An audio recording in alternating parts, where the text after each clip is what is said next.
आही Kangal Kangal कठे बोल मूसा दस तक किथे आही कांगल कांगल कठे बोल मूसा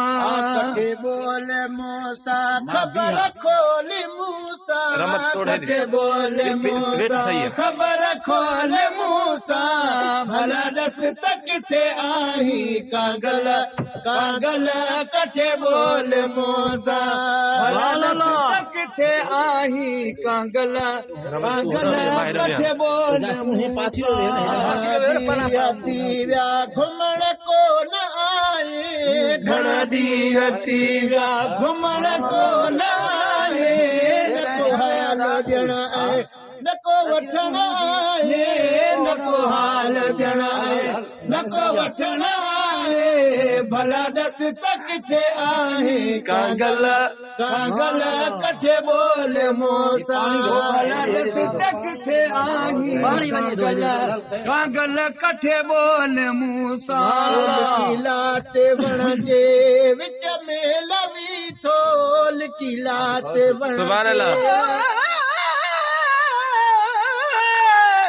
कांगल करी बल जा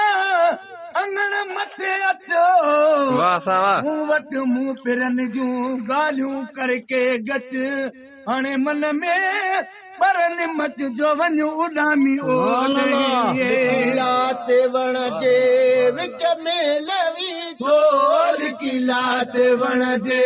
विच में लवी थो पखी चोहंब चोरे अलाए छा चवी थो पखी चोहंब चोरे अलाए छा चवी थो भला दस त किथे आहे कांगल कांगल कठे बोल मूसा खोड़ न्यापा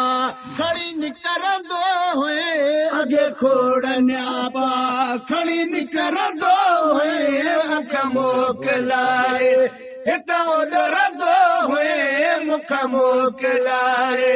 हितां डरंदो हुए भला दस त किथे आही कांगल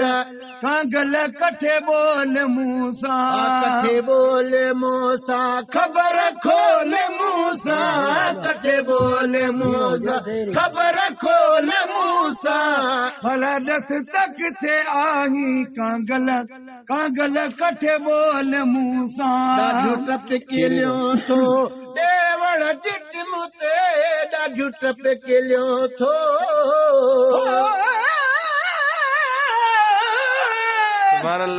कांगल तेज करीब खे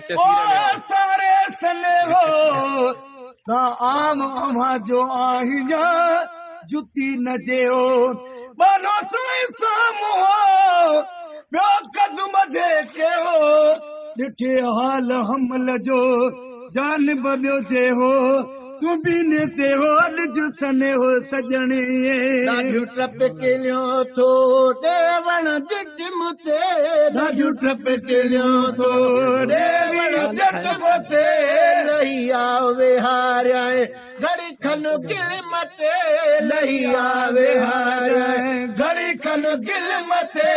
भला दस त किथे आई कांगल कांगल कठे बोल मूसा पहुचो खतड़ो सिगो दोस्त जे दरी खड़ी पहुचो खतड़ो सिगो दोस्त जे दरे खड़ी पहुचो खतड़ो सिगो दोस्त जे दरे लिखियो आहे मखिणे इहो मेड़ खातरे लिखियो आहे मखिणे इहो मेड़ खातरे भला दस त किथे आई कांगल